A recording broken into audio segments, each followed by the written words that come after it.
ओम श्री गणेशाय नमः. ओम श्री सरस्वत्यै नमः. ओम श्री गुरुभ्यो नमः. श्रुतिस्मृतिपुराणानामालयं करुणालयं नमामि भगवत्पाद शङ्करं लोकशङ्करं.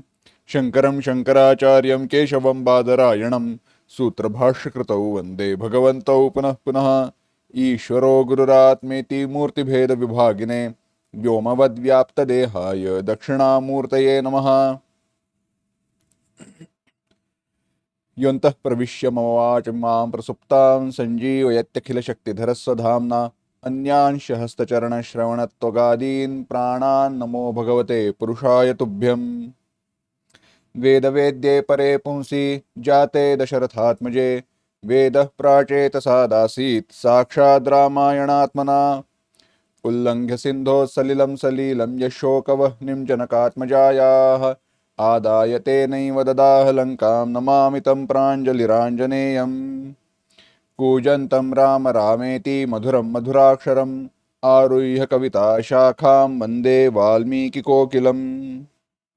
दाशरथींची चरित्रे म्हणजेच राम, लक्ष्मण, भरत, शत्रुघ्न या चारही भावंडांच्या चरित्राचा विचार करत असताना आपण प्रभू रामचंद्रांचं चरित्र पाहतोय आणि वनगमनाचा प्रसंग उद्भवलेला आहे.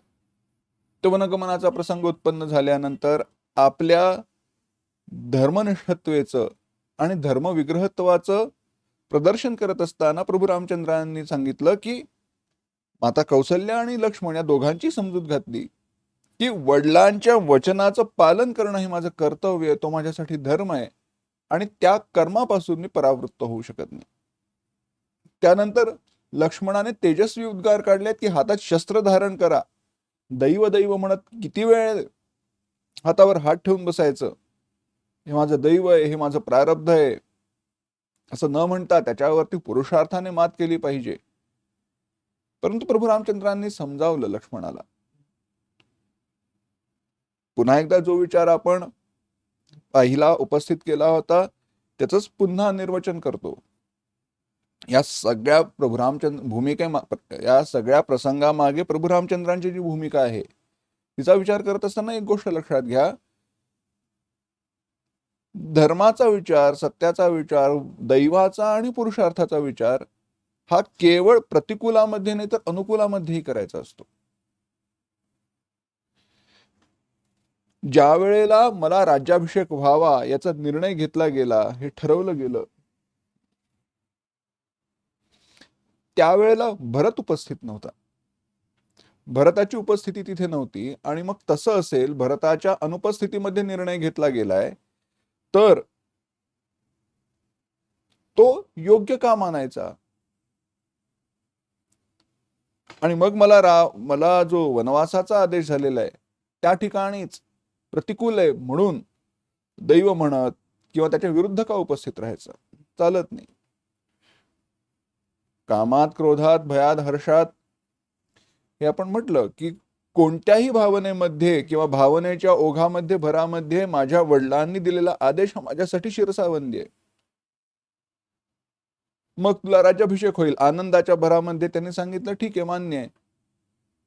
कामाच्या ओघामध्ये वर दिले कैकेयीला, माता कैकेयीला आणि त्यांनी सांगितलं आता तुला वनवासात जायचंय, ठीक आहे, तेही मान्य आहे.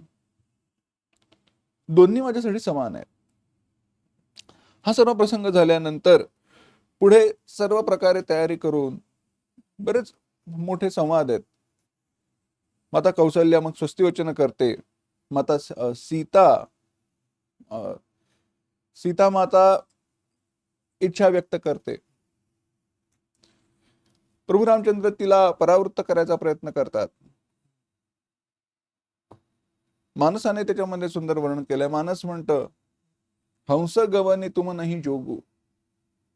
सीतेला प्रभू रामचंद्र म्हणतात सीते तुझ्यासाठी वन योग हे सगळं नाहीये, तू नाजूक आहेस. तू एक काम कर, सासू सासऱ्यांची सेवा कर, त्यांना तुझी जास्त गरज आहे. मी आणि लक्ष्मण दोघेही गेल्यानंतर कोण आधार असेल तर त्यांच्यासाठी तूच आहेस, सगळ्यात मोठी सून तू आहेस. आणि तसंही नसेल तर मी एक काम करतो, तुला तुझ्या दूतांबरोबर तुला जनक महाराजांकडे पाठवतो. 14 वर्ष तिकडे राहून तू आई वडिलांची सेवा कर, तरी हरकत नाही. पण सीता माता म्हणते नाही, मी तुमच्या बरोबरच येणार, तुमच्याशिवाय मी जगू शकत नाही, राहू शकत नाही. वनामध्ये जाण्यातच औचित्य आहे. वनामध्ये सर्व दुःख प्राप्त होतात हे मान्य आहे, पण तुमच्या बरोबर राहिल्यानंतर ती सर्व दुःख दूर होतील. त्यानंतर पुढे प्रसंग जो येतो तो वनगमनाचा येतो, प्रत्यक्ष वनगमनाचा. प्रभू रामचंद्र वनामध्ये निघताना एक गोष्ट अयोध्येतल्या जनतेला सांगतात, फार सुंदर आहे. ते अयोध्येतल्या जनतेला म्हणतात की भरत परत आल्यावरती त्याच्यावरती राग धरू नका, त्याचा द्वेष करू नका. भरतावरही तुमचं माझ्यावर जसं प्रेम आहे तसंच त्याच्यावरती प्रेम करा. आणि सामान्य मानवी मानसाची प्रभू रामचंद्रांना कल्पना आहे. आणि एखाद्या राजाच्या ठिकाणी किंवा प्रत्येक व्यक्तीच्या ठिकाणी कोणतंही कर्म करत असताना किंवा ती कर्म करून पुढे जात असताना हा उदात्त विचार, ही उदात्त भावना असणं अत्यंत आवश्यक आहे. मुद्दा काय तो लक्षात घ्या. हा, वनवास प्राप्त झाल्याना चला ठीक आहे, pack your bags and go. झालं, पटापट पटापट तयार झाले. काय राजाचा मुलगा, राजकुमार आहेत, सगळे सेवक आहेत, तयार व्हायला काय झालं. तयार झाले, वल्कल धारण केली, निघाले. अर्थात आदेशही तसाच होता, रथात बसवा, मनामध्ये 4-2 दिवस फिरवून आण, परत आण वगैरे. दशरथांनी सांगायचा प्रयत्न केला होता सुमंत्राला, पण असो, तो विषय स्वतंत्र. रथात बसले, वनाच्या त्या हद्दीपर्यंत गेले, मग पुढे वनात शिरले, झालं, संपलं. बाकी काय बघायची गरज आहे. पण नाही, प्रभू रामचंद्रांना याची जाणीव आहे की यानंतर माझा भाऊ भरत ज्या वेळेला येईल त्यावेळेला भरताच्या बद्दल अंतःकरणामध्ये, या अयोध्येच्या जनतेच्या अंतःकरणामध्ये भरताच्या सापेक्षतेने संशय निर्माण होईल. भरताचा याच्यामध्ये काही दोष नाहीये. कदाचित ते भरताला राज्य स्वीकारावं लागेल, भरत राज्य स्वीकारेल कदाचित, आणि तसं झालं किंवा नंतर देखील भरत ज्या वेळेला राज्य सांभाळत असेल त्यावेळेला त्यालाही तेच प्रेम मिळावं. माझ्या भावामध्ये, अयोध्येच्या जनतेच्या हृदयामध्ये, अंतःकरणामध्ये कोणताही संशय राहू नये, याची सर्व व्यवस्था, काळजी प्रभू रामचंद्रांनी घेतली.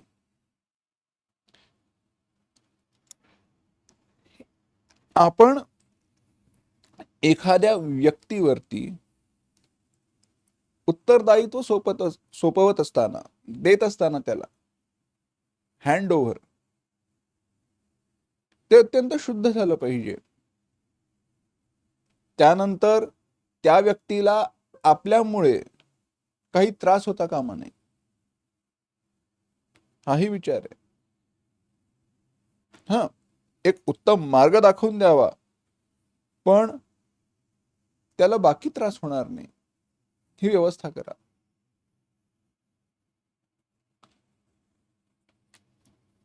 अयोध्येतल्या जनतेला त्यांनी उपदेश केला तिकडे, आणि मग पुढे वनामध्ये गेले. वनामध्ये गेल्यानंतर प्रसंग आता असा झाला की अयोध्येतली जनता पण मागे मागे आली आहे. अयोध्येतली जनता मागे आली, आता करायचं काय? ती परत जायला तयार नाही. प्रभू रामचंद्रांनी सुमंत्राला आदेश दिला, एक काम करा, रथ असा हाका की जेणेकरून रथाची जी चाक आहेत ती सर्व दिशांना फिरतील, आणि त्यामुळे रथ कोणत्या दिशेने निघून गेला हे रथाच्या चाकांचा मागोवा घेत येणाऱ्यांना कळणार नाही. सर्व जनता उठायच्या आधीच प्रभू रामचंद्रांनी रथ जोडायला सांगितला, अशा प्रकारे हाकायला सांगितला, आणि ते पुढील मार्गावरती निघून गेले. मागून ज्या वेळेला लोक जागे झाले त्यावेळेला मार्ग कळला नाही, कुठे गेलेत सापडलं नाही. सगळेजण परत अयोध्येमध्ये निघून आले.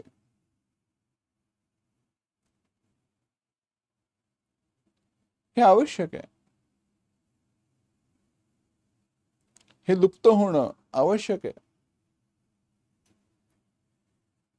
एखादा कर्तव्य कर्म सोडून आपल्या मागे येत असेल तर त्याच्यापासून अशा प्रकारे दूर होणं अत्यंत आवश्यक आहे जेणेकरून तो कर्तव्य कर्माकडे प्रवृत्त होईल. कारण कसं आहे, भेद सांगतो, लक्षात घ्या, थोडा सूक्ष्म भेद आहे, सूक्ष्म विचार. लक्ष्मणाला दूर केलं नाही, माता सीतेला दूर केलं नाही, त्यांना बरोबर घेऊन वनामध्ये गेले, कारण त्यांचा अधिकार सिद्ध आहे. पण अयोध्येतल्या जनतेचा पुण्यपापात्मक विचार केला तर तसा अधिकार सिद्ध नाही. तसं त्यांचं प्रारब्ध नाही की तेही 14 वर्ष प्रभू रामचंद्रांचा नित्य सहवास लाभेल आणि पुन्हा तिकडे ऋषीमुनींवरती कृपा करायची होती म्हणून तर ते वनामध्ये गेले होते ना, असं आपण म्हणतो. ऋषीमुनींवर कृपा करायची म्हणून वनामध्ये गेले, मग तिकडे अयोध्येतली जनता आली तर काय.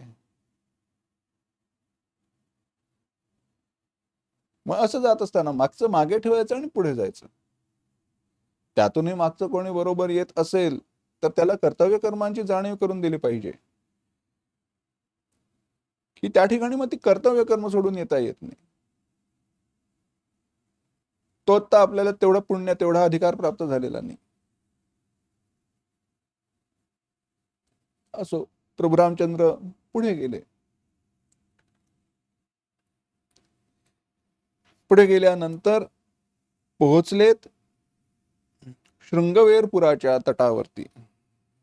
गंगेच्या तटावरती शृंगवेरपुराच्या ठिकाणी पोहोचले जिथे निषादराज गुहा आहेत.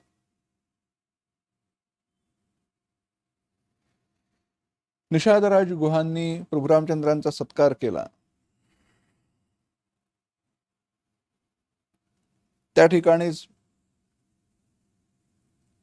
प्रभू रामचंद्रांनी निवास केला. तिकडे त्यांच्यासाठी शय्या बांधली. माता सीता एका झाडाखाली जागा स्वच्छ करून त्या ठिकाणी शय्या तयार केली. प्रभू रामचंद्रांनी तिकडे निवास केला. हे मैत्रीपूर्ण प्रभू रामचंद्रांचं वागणं हे समोरचा कोणीही असो, आपल्यापेक्षा श्रेष्ठ असो, कनिष्ठ असो, बलवान असो किंवा कमी ताकदीचा असो, कसाही असो, श्रीमंत असो गरीब असो, त्याच्याशी मैत्रीपूर्ण संवाद झाला पाहिजे. सलोख्याचे संबंध झाले पाहिजेत जर तो योग्यतेचा असेल तर. अन्य कोणत्याही कारणाने त्याला दूर करता येत नाही, करू नये, हा इथे उपदेश आहे. तसं केलं तर त्याचे काय परिणाम होतात हे महाभारतामध्ये दिसून येतं. द्रुपद राजांनी कृपाचार्यांना जे दूर लोटलं, म्हणाले तुमचं आणि आमचं सलोख्य मैत्री होईलच कशी काय.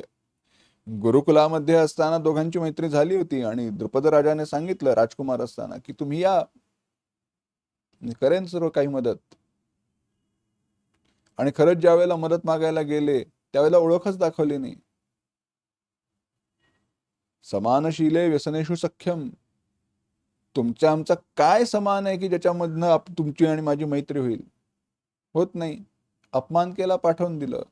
अपमान सहन झाला नाही. आपल्या विद्यार्थ्यांना शस्त्रविद्या शिकवली आणि द्रुपद राजाला पकडून आणलं. असो, महाभारताची कथा स्वतंत्र आहे, पण तेच आहे, सगळ्याच गोष्टी समान असल्या पाहिजेत मैत्री होण्यासाठी असं नाहीये.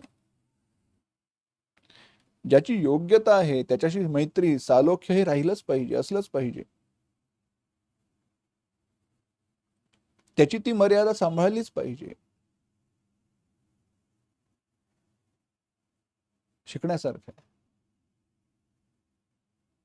तिकडे त्या निषादराज गुहांच्या ठिकाणी झालेला एक जो काही संवाद आहे तो संवाद आणि सुमंत्रांना परत पाठवणं, नदी ओलांडून पुढे जाणं आणि मग पुढे कोणकोणत्या प्रसंगातनं प्रभू रामचंद्र गेले ते पाहायचंय. पुढील भागात पाहू. ओम असतो मा सद्गमय तमसो मा ज्योतिर्गमय मृत्योर्मा अमृतंगमय. ओम शांती शांती शांती. हरि ओम. श्री गुरुभ्यो नमः.